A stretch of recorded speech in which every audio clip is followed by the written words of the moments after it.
Hey everybody, my name is Steph Koza, and today I'm talking about Ready Player One! Ready Player One is directed by Steven Spielberg and based on the best-selling novel of the same name by Ernest Cline. Ready Player One is one of my favorite books of all time. I have read it 3 times now, and I love it every single time. It is such a fun, awesome, nostalgic, 80s-filled adventure of video games and pop culture and everything that I love, and it is just such a fun story and such a fun time. So I was so excited for this movie. I have been looking forward to it for so long, since the day it was announced. I've been waiting for this, and I have been praying so hard that it doesn't suck. Because when your favorite book gets turned into a movie, chances are it's not going to be great, and it's definitely not going to be as good as the book. That's just the rule. But I love Steven Spielberg, and I love everything he's done for the most part, and I was feeling pretty good about this. I know Ernest Cline had a pretty big hand in the script writing process. So I saw the movie, and I am so happy to tell you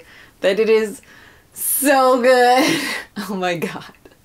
I love it so much. I already have tickets to see it again because I have to see it again. There is so much happening in this movie, so many things that I need to watch it about 100,000 more times before I catch everything. If you don't know the plot of this story, here's what it is. Set in the year 2045, the world has kind of gone to shit. It's in like near apocalyptic states. It's very, very messy. And these 2 game designers, Ogden Morrow and James Halliday, created this video game called The Oasis. The Oasis is like a virtual reality world where you put on these goggles, and some people wear a suit if you can afford one, and you enter into this world where you can walk around and you can even feel things and you can meet people and talk to people and go on adventures. It's like this fully immersive video game that is gigantic, and most people spend more of their life inside of the Oasis than out of it. You can do anything in this world. You can create a world that looks like your favorite movie. You can create a spaceship that looks like your favorite spaceship. So in the movie, you see all of these pop culture references, like there's Serenity, the spaceship from Firefly. There's someone that looks like Harley Quinn. There's someone that looks like Master Chief. There's characters from Overwatch. There's worlds from Minecraft. There are famous cars from famous movies. There are like every single detail in this film is from something else, and it is so fun to watch. It's like the entire movie I was trying to follow the plot and follow the story and also look for all the Easter eggs, and it's very difficult, but there's so many. And obviously that's one of the best parts about the book as well, because it has so many Easter eggs and so many cool references. So I'm so happy to see that that was translated into this film, like tenfold. There are probably thousands of references in this movie. I couldn't even possibly count them all. So in this story, our hero is Wade Watts. We more so know him as Parzival, which is his character's name in the Oasis. And what happened is that Halliday, the creator of this game, before he died, left a contest. The contest was that anyone in the Oasis could participate in it. They have to find 3 keys, and he leaves clues where you have to follow them to find these keys and solve these puzzles. And once you get all 3 keys, you find the Easter egg. And the egg grants you complete control and ownership of the Oasis. So we have Parzival and his friends and all of these other people who are known as Gunters, which is short for egg hunters, who are searching for the egg, and that's literally all they do. And then you have the other side of the contest, which is the Sixers, which are basically owned by this company called IOI, led by this dickweed Nolan Sorrento, who's just this stupid, douchey businessman who was portrayed perfectly in this movie. I just need you to know that he is portrayed in the most douchey but amazing way. It was done so well. I loved it. You will love to hate this man so much. But IOI wants to take control of the Oasis so that they can be this huge, big corporate company and have ownership of everything. So the Gunters kind of become this sort of resistance against IOI because they don't want IOI to own everything. They basically own their entire life, and they would ruin the Oasis, so the Gunters are trying to take it for themselves to kind of free everyone. So that's the general plot, and I've got to say, I loved every second of it. For a fan of the book, I will say that it is super different. Very, very different. The way that they find each key is not really the way that it happens in the book. Aside from a few key parts, it's mostly new material. But I've grown to accept it, and a lot of the changes make sense. When you're turning something from a book into a movie, some of the scenes just don't really translate as well, and I think what they did in this movie was brilliant. I think all of the trials and tests were so so cool, so much fun to watch. The action sequences and the CGI, oh my god, it's so good. I was so worried that the CGI was going to be bad because like the majority of this film takes place inside of the Oasis, which is animated, and that was really concerning to me because it could have looked really bad, but it didn't. It looks so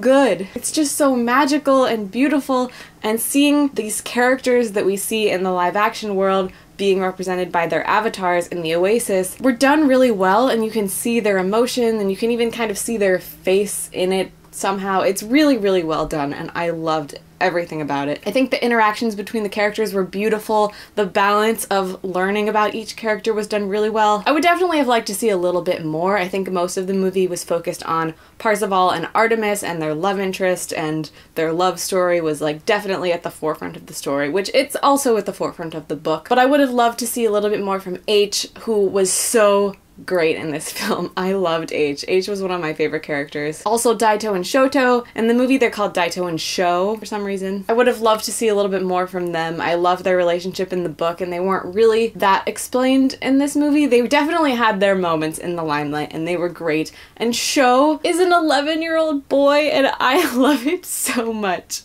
That's in the trailer, that's not a spoiler. He's so cute, and I love that he's an 11-year-old boy. I just love that so much. I think even though a lot of stuff was missing, the key elements were there. All of the key plot points were there. All of the key relationships and character development and everything that's really important to the book was in this movie, and it was presented in exactly the right way, and I think that's the most important part. All of the other details were interchangeable, and that's fine, and I accept it, and I think they worked really well. I'm just happy that all of the key parts were there. Like, Halliday was great, and Ogden Morrow was great, and you could see their relationship with each other as friends, and everything about that was so beautiful. I almost teared up a little bit at one point. It was just so good. The soundtrack, the soundtrack is so good. And I think this movie just has a lot of heart, a lot of compassion. The message in this movie is very strong. It was just very Spielberg. Spielberg has that way of making you feel something and feel gooey inside. So he achieved that for sure. There were a few things that I didn't like. There's one character, Irock, in the book who is very, very different from his character in the movie, and I don't really know how necessary that change was, and he was a little bit cheesy to me at times, but he did also have some moments, but I just don't know how necessary he was.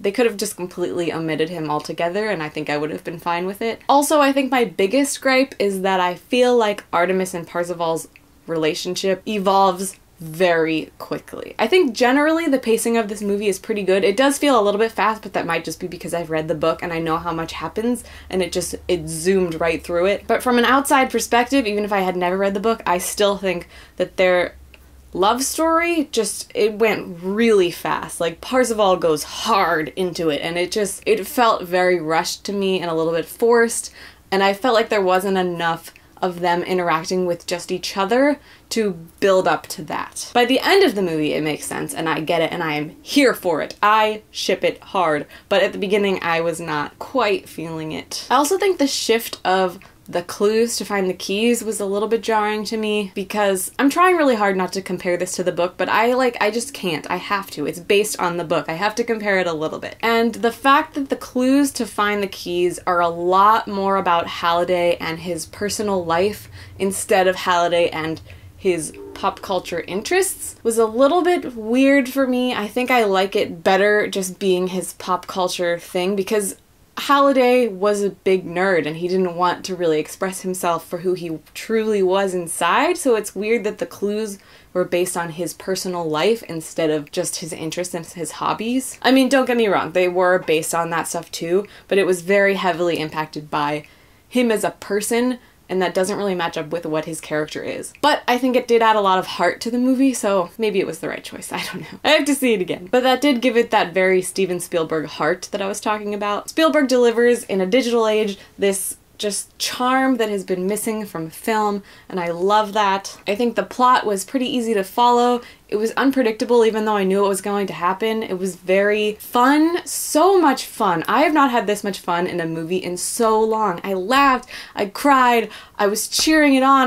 There are so many moments in this movie where my entire theater just erupted into applause, like multiple times. There are so many moments where you're just like, yes! Because you'll like see something, like a reference to pop culture or like a character that you love, and they just come out of nowhere and they do something awesome, and it's just the coolest thing. Ready Player One is a nostalgia-fueled geekgasm of an adventure, and I am here for it. That being said, all things considered, I'm gonna give this movie a 4.5 out of 5. It was almost perfect.